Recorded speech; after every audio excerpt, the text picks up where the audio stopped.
Bienvenue sur Observatoire Astral. Aujourd'hui, nous n'allons pas parler de science-fiction. Nous allons parler de quelque chose de réel, quelque chose qui se produit déjà, au-dessus de nos têtes. Dans cette vidéo, nous explorerons un phénomène troublant, des objets actifs manœuvrant en orbite terrestre qui n'appartiennent à aucun registre officiel. Ce ne sont pas des débris spatiaux, ce ne sont pas des erreurs du système, et ils ne devraient pas être là. Restez jusqu'à la fin, car ce que vous allez découvrir change complètement notre manière de comprendre l'espace qui entoure la Terre. Si ce type de contenu vous intrigue, laissez un like à la vidéo. Abonnez-vous à la chaîne Observatoire Astral pour ne manquer aucune révélation. Et dites-nous en commentaire quelle information vous a paru la plus perturbante. Respirez profondément, car maintenant, nous commençons. Tout a commencé par une observation apparemment anodine. Un astronome amateur, depuis son jardin en Autriche, a pointé son télescope de 14 pouces vers le ciel nocturne. Il observait les satellites Starlink. Des milliers d'entre eux traversent le firmament chaque nuit. Mais quelque chose n'allait pas. Parmi des trajectoires parfaitement calculées, un objet différent est apparu. Il se déplaçait avec intention. Il réfléchissait la lumière d'une manière particulière. Il possédait des panneaux solaires. Ce n'était pas un fragment. Ce n'était pas de la ferraille. Lorsqu'il compara son observation avec la base de données officielle de suivi orbital, l'inventaire maître de tous les objets artificiels en orbite, le résultat fut glaçant. Cet objet n'existait pas. Il n'était pas catalogué. Il n'avait pas de nom. Il n'avait pas de propriétaire. Intrigué, il consulta le réseau mondial d'astronomes amateurs, des personnes ordinaires sur tous les continents qui enregistrent chaque objet traversant le ciel. La réponse fut encore plus inquiétante. Cet objet n'était pas unique. En réalité, le catalogue officiel de surveillance spatiale reconnaît lui-même l'existence de centaines d'objets orbitant autour de la Terre qu'il ne peut pas identifier. Ils ne sont pas classifiés, ils ne sont pas dissimulés, ils sont simplement inconnus. Le système chargé de surveiller l'espace admet qu'il existe des corps grands, stables, persistants, construits et lancés par quelqu'un, mais dont personne ne veut parler. L'explication confortable consiste à les appeler débris. Mais les débris ne manœuvrent pas. Ils n'ajustent pas leur orbite, ils ne déploient pas de panneaux solaires. Et c'est ici que quelque chose de crucial se produit. Les autorités spatiales ont reconnu publiquement que certains opérateurs lancent des objets dans l'espace, puis refusent de fournir des informations à leur sujet. Quelqu'un les a construits, quelqu'un les contrôle. Mais lorsqu'on leur demande ce qu'ils sont, le silence est total. Cela devrait nous inquiéter. Et nous ne parlons pas de particules microscopiques. Nous parlons d'objets suffisamment grands pour être suivis en permanence. Alors, quelqu'un a décidé de faire ce que les gouvernements ne faisaient pas, les observer directement. Une entreprise privée a commencé à utiliser des satellites d'observation terrestre en les orientant latéralement pour photographier d'autres objets en orbite.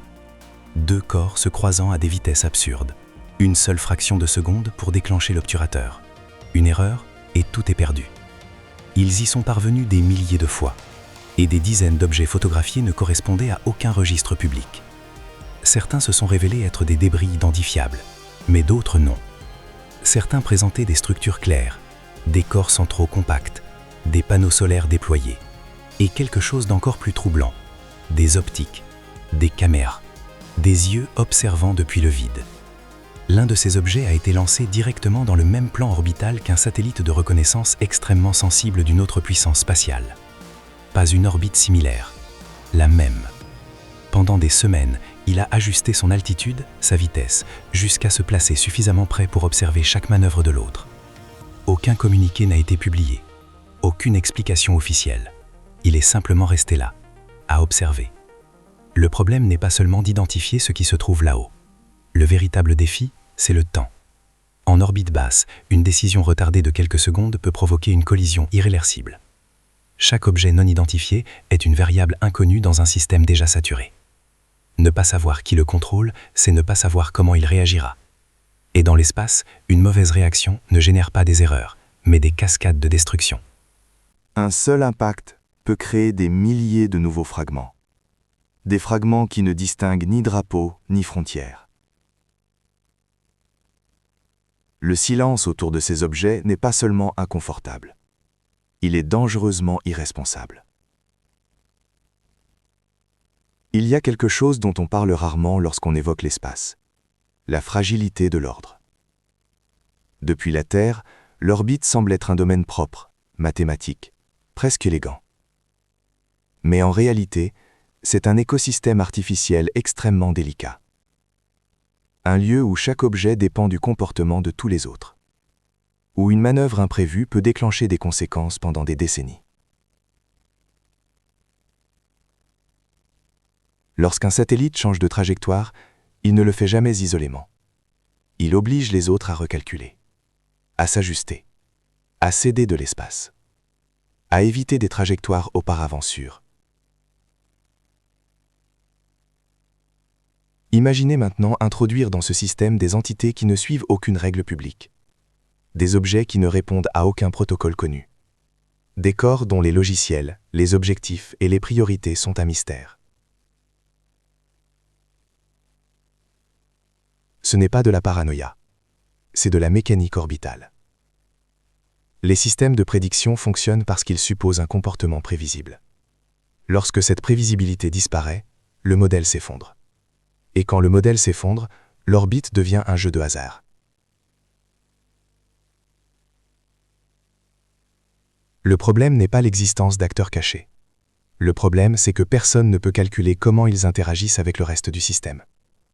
Ni aujourd'hui, ni demain, ni lorsque quelque chose tourne mal. Car dans l'espace, il n'existe pas de petite erreur. Une déviation minime peut devenir une intersection fatale à 28 000 km/h. Une correction tardive peut pousser un autre objet vers une chaîne de collision. Et une chaîne de collision peut transformer une région entière du ciel en champ de mine invisible.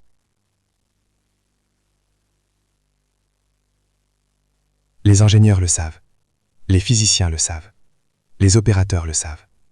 C'est pourquoi l'absence de transparence est si troublante. Chaque objet non identifié représente une décision prise par quelqu'un qui ne rend de compte à personne. Une présence silencieuse interagissant avec l'infrastructure critique de l'humanité. Communication, navigation, observation climatique, défense. Tout dépend de la stabilité de l'orbite. Et pourtant, nous y introduisons volontairement de l'incertitude.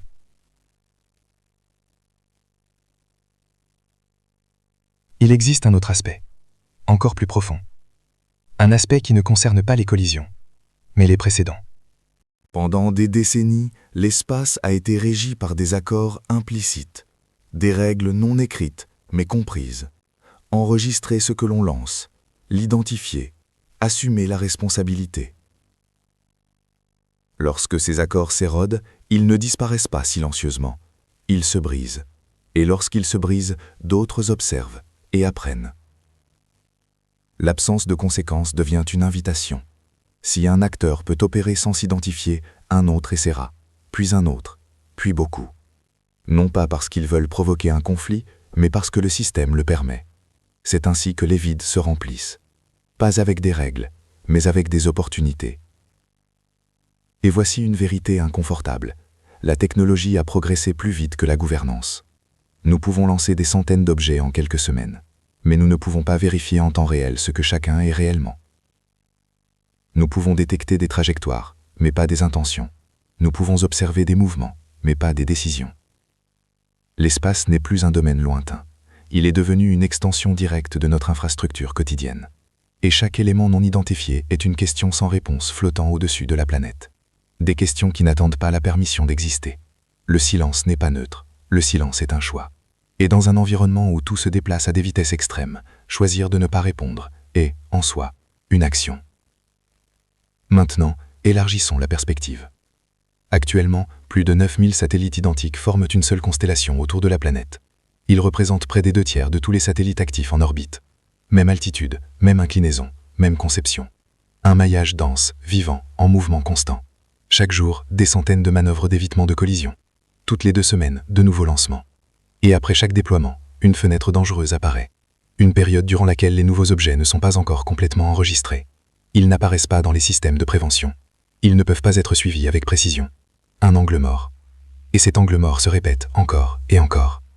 Imaginez cacher une aiguille dans un essaim de milliers d'aiguilles identiques, toutes en mouvement. Vous n'avez pas besoin d'ivisibilité. Vous avez seulement besoin de bruit, À plusieurs reprises, des observateurs indépendants ont détecté des incohérences. Plus d'objets lancés que recensés. Des satellites qui disparaissent simplement, dans la masse. Qui vérifie réellement qu'à chaque objet là-haut est bien ce qu'il prétend être? La réponse honnête est troublante. Presque personne. Pendant ce temps, sur des orbites beaucoup plus élevées, d'autres dispositifs ont été détectés s'approchant silencieusement de satellites de communication, se positionnant exactement dans l'espace où transitent des commandes non chiffrées. Pas pour détruire, mais pour écouter. Interception, copie, contrôle potentiel, pendant des années, sans être détecté. Et voici la question la plus importante.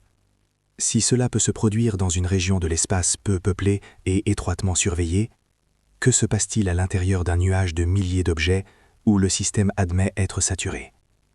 L'ironie est brutale. Ceux qui découvrent ces mouvements ne sont pas des agences milliardaires, ni des armées.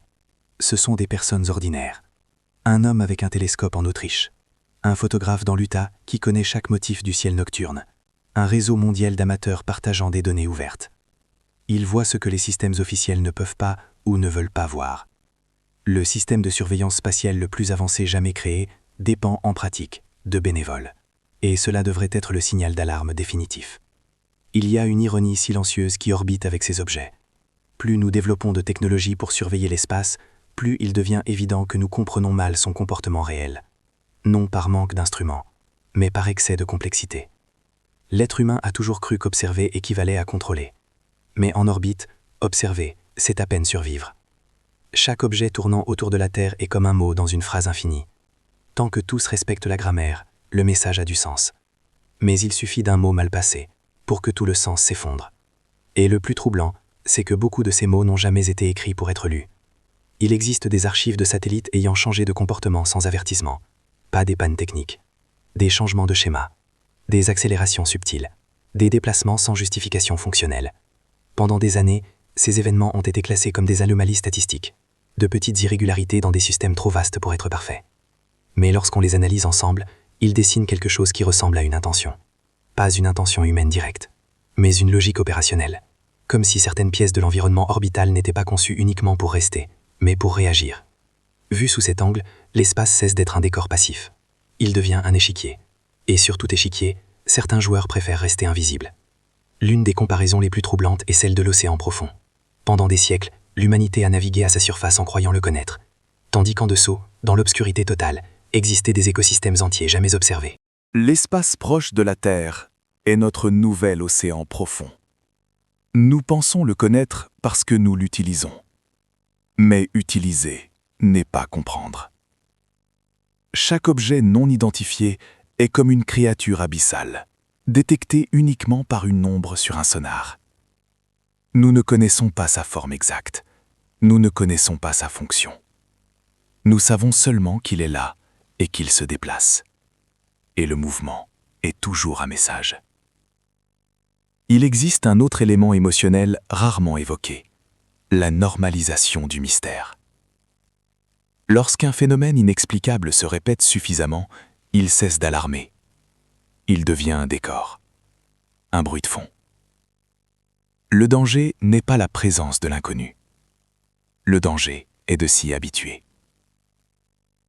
Car lorsque l'étrange devient ordinaire, nous cessons de poser des questions. Et cesser de questionner est le premier pas vers la perte de contrôle de tout système. L'humanité a toujours réagi trop tard face à des environnements dépassant sa compréhension. Cela s'est produit avec les océans, avec l'atmosphère, avec le climat. L'espace ne fera pas exception. Mais contrairement à ces autres domaines, l'espace ne pardonne pas lentement. Il n'y a pas de décennies pour corriger. Il n'y a pas de marge d'adaptation progressive.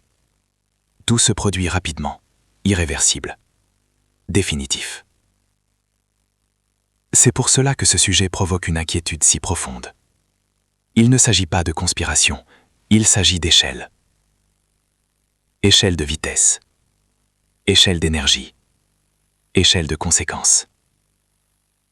Ce qui semble aujourd'hui être une curiosité technique pourrait demain devenir une limite permanente à notre présence orbitale. Et le plus troublant, c'est que cette histoire n'a pas de climax visible. Pas d'explosion, pas d'événement unique. C'est une accumulation silencieuse, objet après objet, orbite après orbite, comme du sable s'écoulant dans un sablier que personne ne regarde. Le mystère n'est pas dans le ciel, il est dans notre réaction face à lui. Car tandis que nous continuons à lever les yeux en attendant des réponses claires, l'espace proche de la Terre devient plus complexe, plus peuplé et paradoxalement, plus inconnu. Nous ne savons pas combien d'objets inconnus se déplacent aujourd'hui à l'intérieur de cette constellation. Nous ne savons pas qui les contrôle, ni ce qu'ils observent. Nous savons quelque chose de pire. Nous savons qu'un angle mort existe.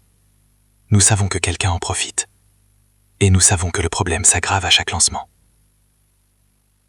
La question n'est plus de savoir si quelque chose se cache là-haut. La question est, combien? Depuis combien de temps? Et dans quel but? À vous maintenant. Si ce sujet vous a marqué, laissez un like à la vidéo. Abonnez-vous à Observatoire Astral pour continuer à explorer les mystères que personne ne veut expliquer. Et dites-nous en commentaire ce que vous pensez qui se cache dans cet immense réseau de satellites. Merci de nous avoir suivis jusqu'au bout. À bientôt pour une nouvelle vidéo sur la chaîne Observatoire Astral. Merci de votre écoute, que Dieu vous bénisse, et à la prochaine.